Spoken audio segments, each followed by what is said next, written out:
This is Paul for Redneck Sports.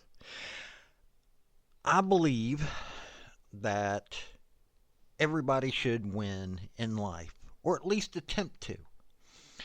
The first three maxims of General Robert Neyland's game maxims, I believe apply to everybody. The team that makes the fewest mistakes will win. Play for and make the breaks. When one comes your way, score. If at first the game or the breaks go against you, don't let up. Put on more steam. Welcome to the channel. Now let's discuss some sports. Like, subscribe, comment. Show what your opinion is. Let me know if you like what you've seen. And I thank you for your support. Howdy folks, this is Paul with Redneck Sports. I have a link tree down below if you want to contact me via social media or help out via my Patreon. So, this video, I'm going to cover a topic that Dave Hooker, who I like, I listen to Dave Hooker, I'm subscribed to his channel. This is not that I'm against Dave Hooker, but his comments about Joe Milton annoy me a little bit. And I like Dave Hooker's for the most part. Most of his opinions are okay. I like them. I agree with them. But I don't agree with his comments about Joe Milton and Nico. Milton was a good quarterback.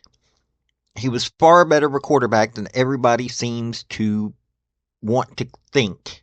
Okay, so he wasn't Hendon Hooker. Yes, he had his problems, but he was still a far better quarterback than a lot of these schools had. Take a look at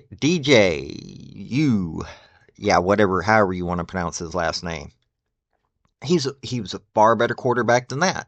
And we need to talk about that. I'm going to defend Joe Milton right here. Now let's start with a basic reason why I am glad that Josh Heupel kept Milton last year. That reason is because of loyalty. We knew that we were not going to be as good as what we had it with Hendon Hooker. Nico needed some marinating, so to speak. He needed to be able to learn Heupel's system. He needed to be acclimated. And so all it took was a little bit of loyalty. That loyalty shows the players that are coming up, hey, I don't have to be perfect. And the coach, as long as I'm showing that I'm still why he wanted me here, will want to keep me and then get me on the field my senior year. So if I want to go pro, I can. Because Milton went pro, went 6th round to the Patriots, and they got rid of a veteran quarterback in May. Oh, no, it wasn't May. Yeah, I think it was May that they got rid of a veteran quarterback. They saw what Milton could do, and the Patriots want him over somebody that had been there a few years. On top of the fact of, Nico really did need to become acclimated. College life. I'm not a fan of these true freshmen playing right out the gate. Unless it's a desperate situation, true freshmen need time, like Saban's system down in Alabama. You need to show some loyalty to the people that have stayed with you and have worked hard. The true freshmen need to learn the system. They need to put in the practice. They need to learn everything that they can learn before they get on that field.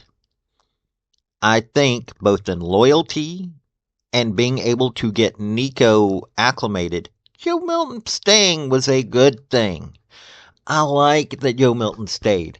That made me more secure in keeping Heupel there and happy that he got his raise. That's the Tennessee way, in my opinion, not modern college football way.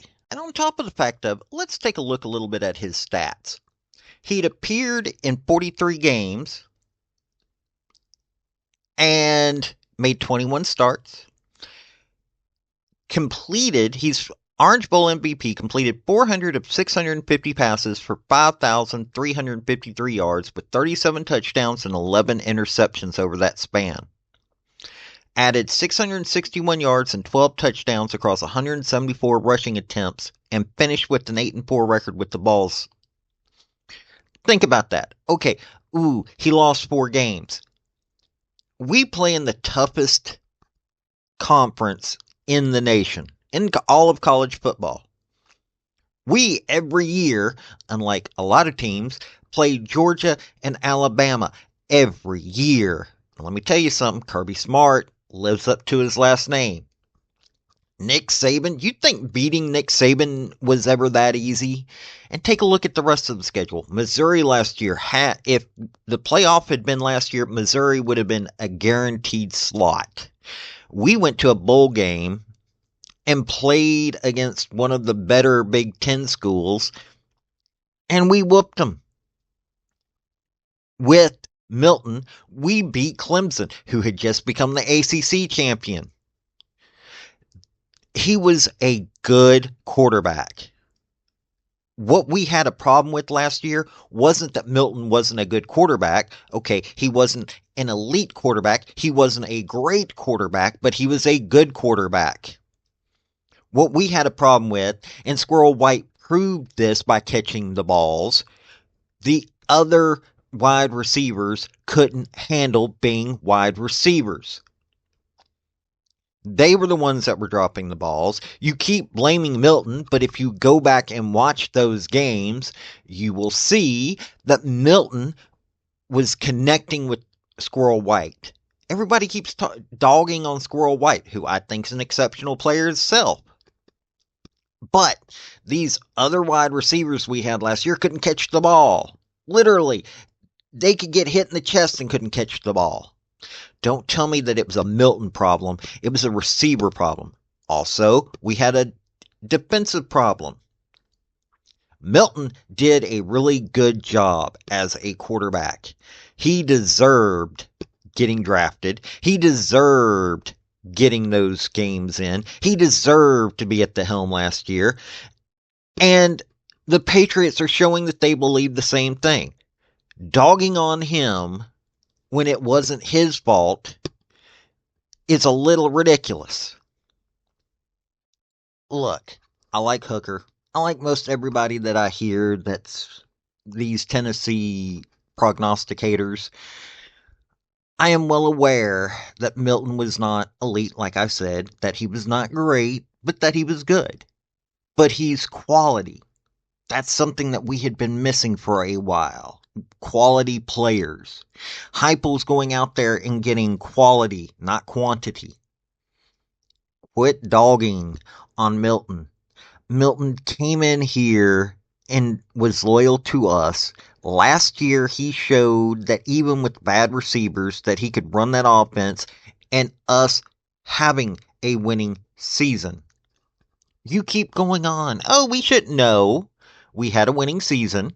We lost to a few teams that, okay, it was heartbreaking, but we still came away with the winning season. Okay, we lost to Florida. That one, but quit complaining. Milton was a good player and deserves our support and deserves to be treated like a ball for life. This is getting ridiculous, and it would be nice if people would stop attacking him. This has been Paul with Redneck Sports. Y'all have a good day now. Thank you for watching this video. I've had some fairly good success with all of my Redneck Sports stuff, and I hope you enjoyed the topic. If you did, like, subscribe, comment, all that rigmarole, and also just let me know what you want to hear about. I'll give a redneck spin to this stuff. Let me tell you, I love sports. So, I love people that want to join me in that. This has been Paul with Redneck Sports. Y'all have a good day now. Bye.